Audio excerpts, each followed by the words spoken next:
Keeping me up at night with your parties? Enjoy being shamed on the national news. In September of 2020, the apartment next to mine was let out to two young women, both students. After they settled in a bit, it turned out they wanted to have a party. No big deal, except Belgium was in full lockdown at this point due to COVID, and you were supposed to only have one fixed visitor over. But then again, to be young again etc., so I didn't really care. During this time, I was working in healthcare.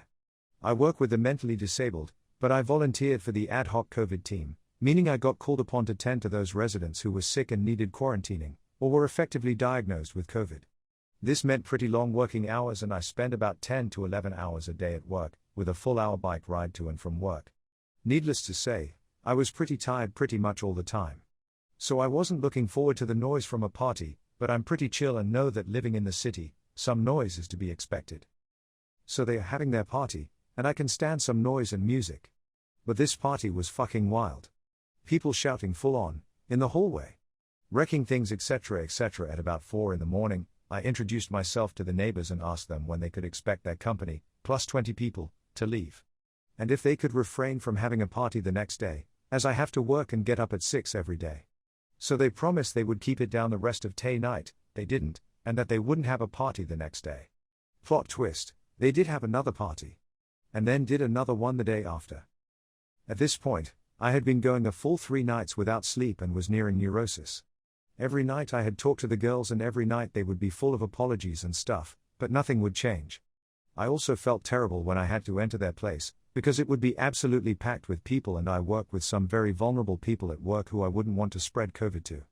This was pre-tests, pre-vaccines, pre-much of the knowledge we now have about COVID. Luckily the weekend came and they went to their parents and I could recover a bit. Suffice to say, I wasn't really liking my new neighbors. During the next few weeks, they refrained from big parties, but they would have a constant flood of people coming over during the night. And by constant, I mean constant. Like their bell would ring 70 times a night and people would always be coming or going. And those people would be drunk and loud. Our communal hallway is pretty much an echo chamber because it's all stone and any noise will travel throughout the building. Basically I couldn't rely to sleep at night. It drove me crazy.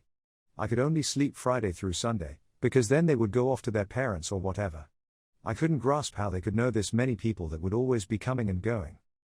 During one night, while knocking on their door to complain about the noise, I encountered my upstairs neighbor, who is also on Reddit, and decided that we would have to join forces to get this to stop. My neighbor told me some important bit of information. The reason there were people coming and going all the time was because they used their apartment as a makeshift bar/hangout. During this time, bars were closed due to COVID and all those students were using the big apartment to hang out. Moreover, across the street was another frat house with 5 boys living there, and that too was a secret hangout. So people would hang out at those 2 places and cross the street if they wanted a different atmosphere or wanted to see their other friends etc. And the boys from across the street would also come over 15 times a night. Most visitors seemed to be law students or affiliated with them. Basically our communal hallway was just a part of their cafe space now. So we tried talking to the girls. Then we started to talk to the visitors. None of them had any sympathy for us when we were asking them to be quiet at 4 in the morning. Most of them just laughed at us, as we were the pesky neighbors no doubt. Even more of them were just so wasted that they didn't know what they were doing. So we started calling the police, dozens of times. Most of the times, they weren't let in and police told us they couldn't do anything. We kept calling, as we wanted a record of our calls in the system. Belgium was still in full lockdown at this point and what they were doing was full on illegal. Even so, police told us their hands were tied if they wouldn't open the door. When the police couldn't help, I turned to the next best thing. I'm a social worker and so I have no problems looking up information and calling around to look for help. This is what I did. Most places, student unions, police, town hall, were understanding but couldn't really do much. So I acted on the suggestion of the upstairs neighbor and contacted one of the girls' dean.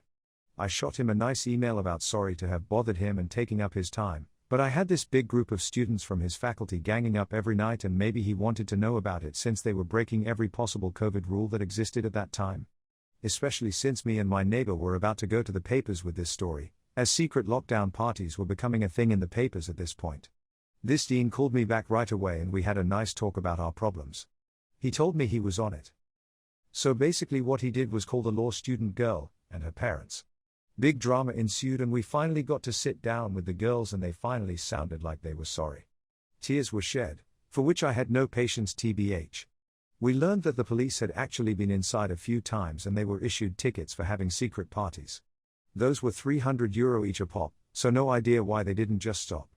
We learned they were not happy because the dean had called them up at 11 o'clock and they were still asleep. To which I said, well, there is your problem. You are still asleep at 11 o'clock. I'm up at 6 every day and you girls haven't been a bit understanding about that. So we got to feel a bit like we got our revenge and we got to vent, but we kept it kinda nice and parted in good terms, hoping that this would be it and we could live together as nice neighbors. But if that were the case, I wouldn't be here, right? You'd think they would have gotten the point now, and would refrain from making noise and partying. Well, you'd be wrong. Basically what they did was they moved to the frat house across the street and started partying there. There was slightly less people running to and fro, but the noise was still a problem and we were now in the middle of the second COVID wave and these people were meeting up with big groups like crazy, while I hadn't seen a soul in almost a year. Never mind the people at my work, who were forbidden from even going to their own friggin' family. The whole thing was just ridiculous. My upstairs neighbor happened to film such a party across the street and had sent the clip to me. We were thinking about going to the press with our story but weren't really sure if it would be a good idea. So I posted the clip of the party on the subreddit of our country to test the waters. It got quite some comments and upvotes and it seemed most people were also sick of people disregarding the rules and having secret parties. After some talks with the upstairs neighbor, we decided to contact the press and simultaneously go up a step in the university hierarchy and contact the vice-rector that had the power to start up a disciplinary case against the students.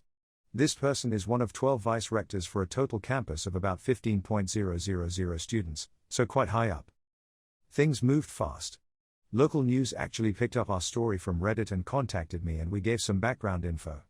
They confirmed with the police that cops had been dozens of times to our address and across the street and weren't let in most of the time. We mentioned that the university was involved and that we hoped they would finally intervene. The next day, the piece was on their website. It went viral there, and got promoted to the sites of most national newspapers. Its headline was sensational enough, mentioning the dozens of times police had showed up and also mentioning how healthcare workers were being kept up by selfish students. At the same time, the vice-rector contacted us to take our statements, which we already had prepared up on paper, and informed us they would investigate and could possibly start up disciplinary actions. At the same time, more reporters were contacting me throughout the day and we made sure to mention that to her and link the university the printed articles. The next day, while at work, I got a message from the upstairs neighbor that a film crew from the national news were at our doorstep. He declined to talk to them, and I would have done the same, since this was getting pretty big now, but they made a segment anyway. And sure enough, that night at 7, here was my street and a short section about cops standing in front of a closed door a dozen times and the local press cop talking about the troubles of closed doors.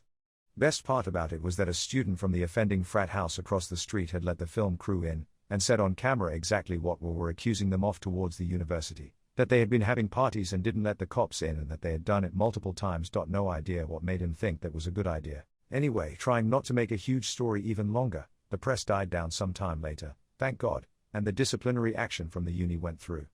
Before the hearing, we sat down with the girls from our block and cleared some things up. We wanted to live like normal people together and we tried to make some amends. Because we put in a kinda good word for them, they got the lighter end of the stick, 40 hours of community service and some probation. The guys across the street got 80 hours each, and each had to write us a letter of apology, which I thoroughly enjoyed reading every time I got one.